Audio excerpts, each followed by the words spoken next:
Hello and welcome to Newscentre. I'm Parikshit Luthra. U.S. Commerce Secretary Gina Raimondo is on a 4-day visit to India. Raimondo and Commerce Minister Piyush Goyal are set to relaunch the commercial dialogue between the two countries after a gap of 3 years on March 10. The renewed dialogue will focus on resilient supply chains. Sources tell CNBC-TV18 the U.S. delegation could seek greater focus on ease of doing business and policy predictability. U.S. companies have reservations related to digital technology, trade and the proposed digital competition law. At present, bilateral trade between India and the U.S. stands at above $175 billion, and the two countries are hoping to take it to $500 to even $600 billion by 2030. I caught up with Jennifer Scanlon, President and CEO, UL Solutions, and Venkee Sharma, CEO, Aquatech, to discuss the future of the business ties between the two countries. We caught up with them on the sidelines of the US-ISPF India-U.S. CEO Roundtable.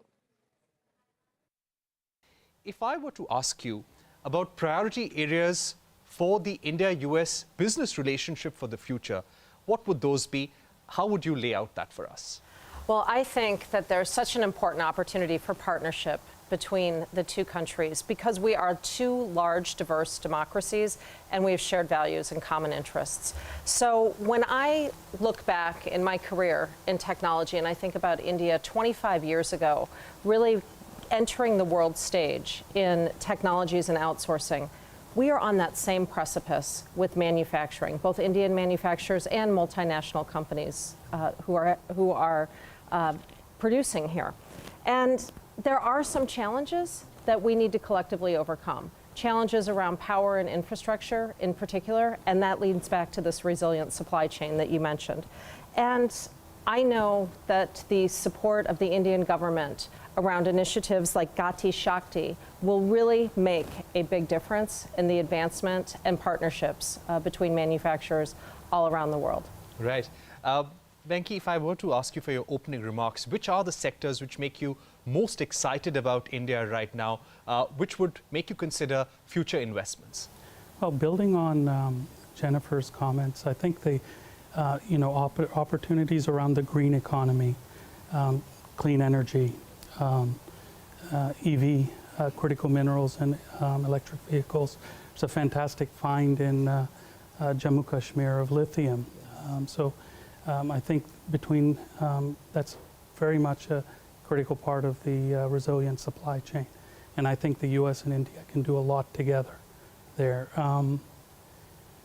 Storage, energy storage, semiconductor, these are all areas that are very exciting, and India can play a major role in the global economy.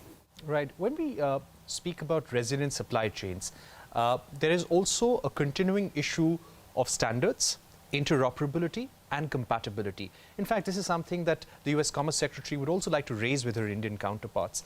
How important is this from a business standpoint, and where would you put this in your list of priorities? Well, for me personally at UL Solutions, it is our #1 priority. We've been working for a safer world for 128 years, and we were grounded in the World's Fair in Chicago when electricity was becoming the new technology of the day.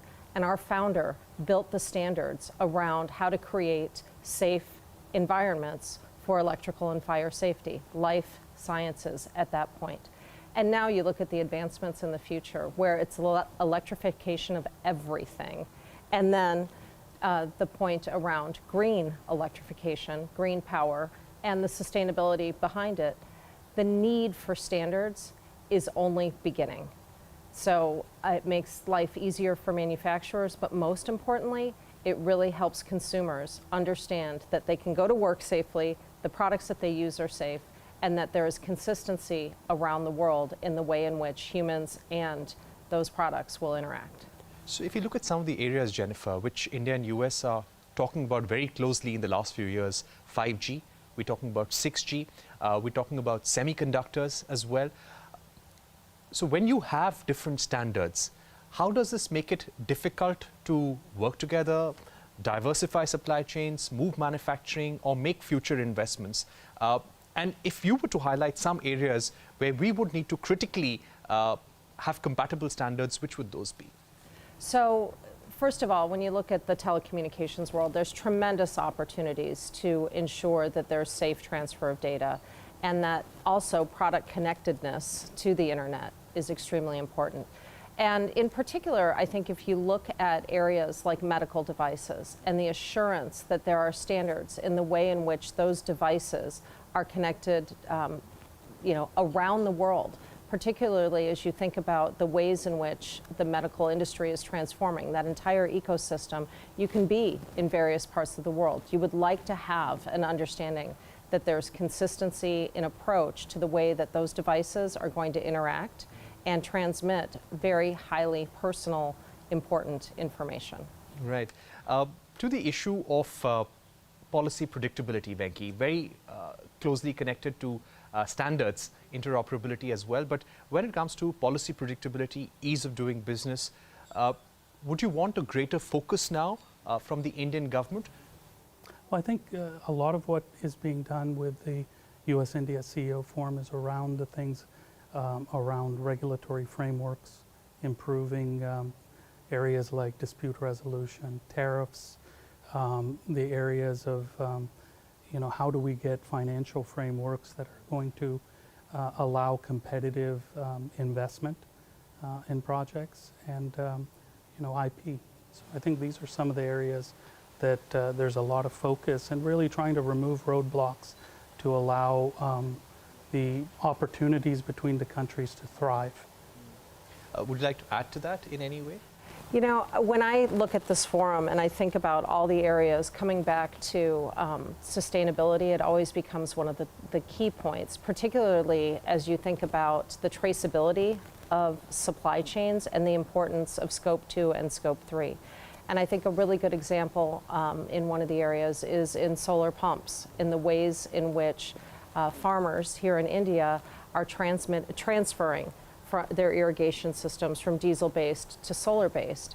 And the importance of that as you think about that global supply chain and where those products ultimately go, the importance of that traceability and that connectedness between the two countries and the ways in which we work together to further the advancements. Right.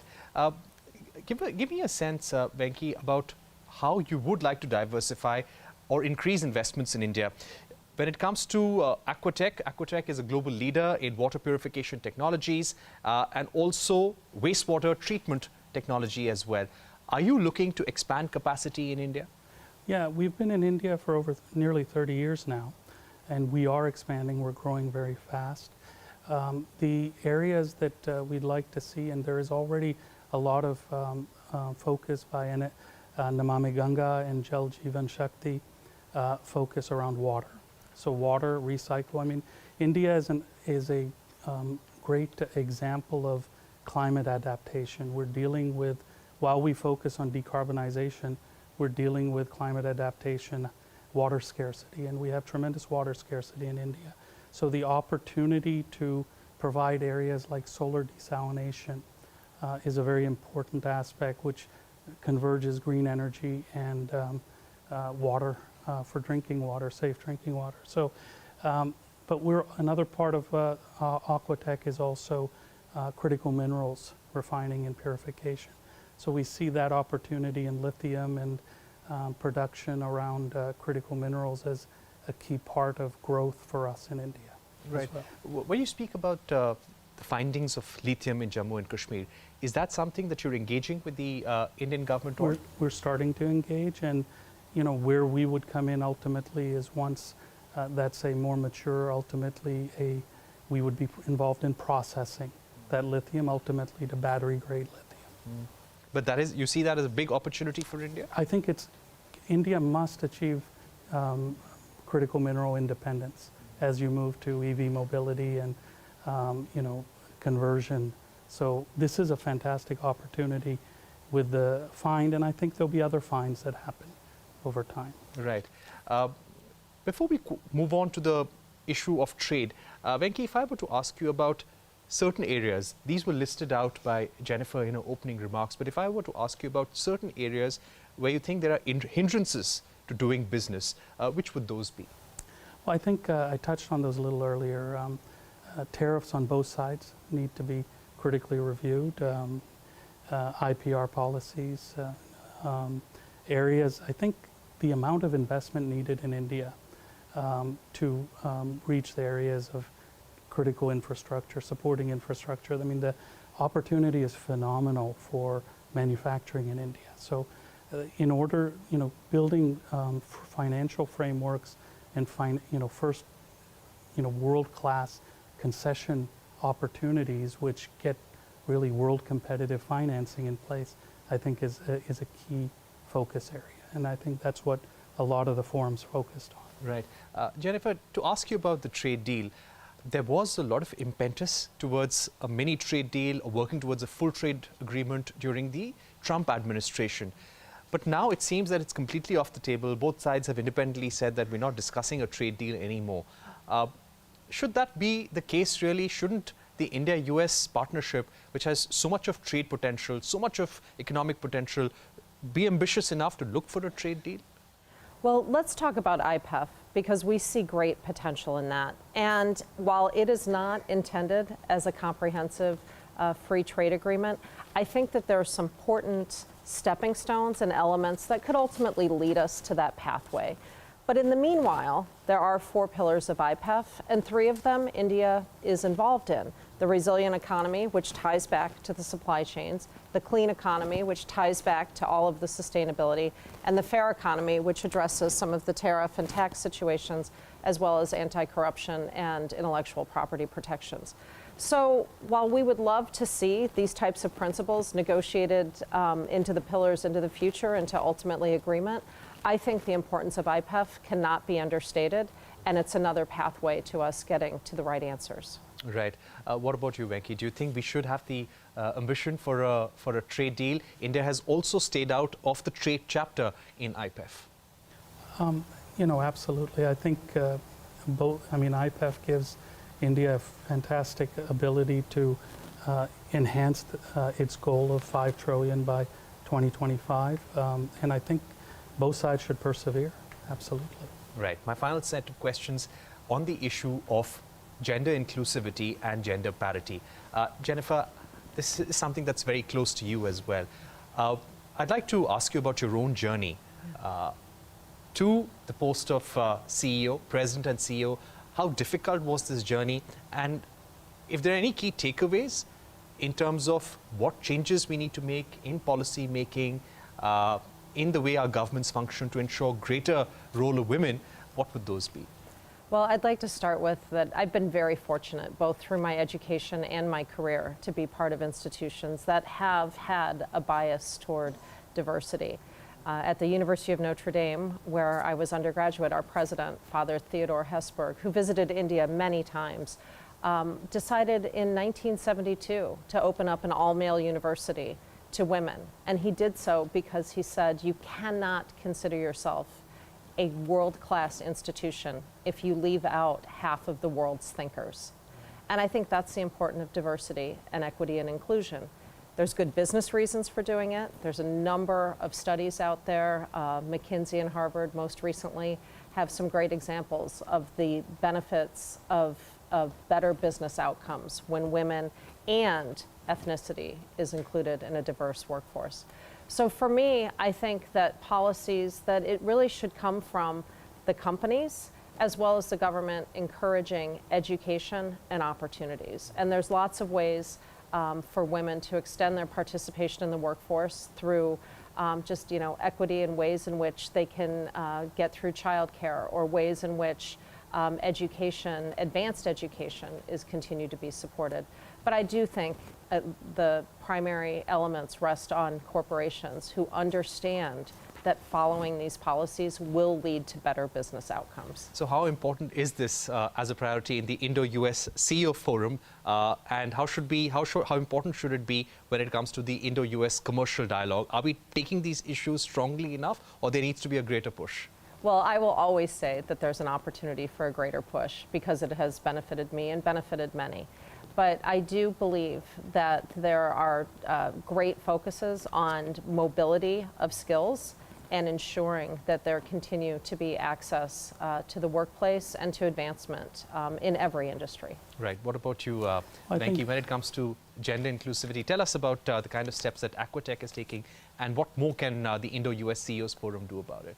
I think we really focus on making sure we're removing gender bias, providing, a safe, flexible environment that allows women to feel safe and achieve their full potential. And I think that, nothing compared to your journey, but I think we have some of the best women engineers, scientists, and sales that are across the company, and they make a huge difference in what we do, and making sure that they feel they have an opportunity and not the perpetual glass ceiling, I think is very important. And it's not only the right thing to do, it's the right business thing to do. On that note, we're taking a short break, but coming up, U.S. Secretary of Commerce Gina Raimondo is in India along with a trade delegation for talks with Commerce Minister Piyush Goyal and Indian authorities. An exclusive when we are back.